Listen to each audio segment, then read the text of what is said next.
प्रतीक्षा, आपण पाहतोय की कोर्टाने आता पुन्हा 3 दिवसांचा अवधी दिलेला आहे। आजच्या सुनावणीमध्ये नेमकं काय झालं? नक्कीच स्थानिक स्वराज्याच्या निवडणुकीवरती ट्रम्पची तलवार जी आहे ती कायम आहे। खरं तर सर्वोच्च न्यायालयात आज परत एकदा सुनावणी पार पडली आणि या सुनावणीमध्ये सर्वोच्च न्यायालयाने राज्य सरकार म्हणजे राज्य आयोगावरती जे ते स्पष्टपणे नाराजी व्यक्त केलेली आहे।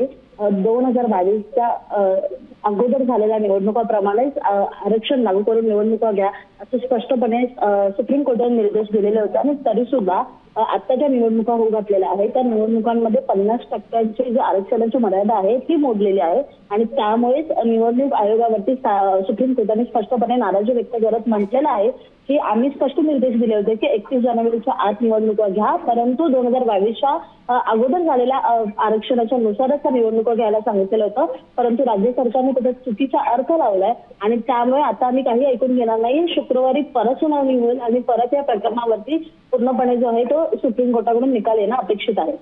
धन्यवाद प्रतीक्षा, सविस्तर बातमीसाठी।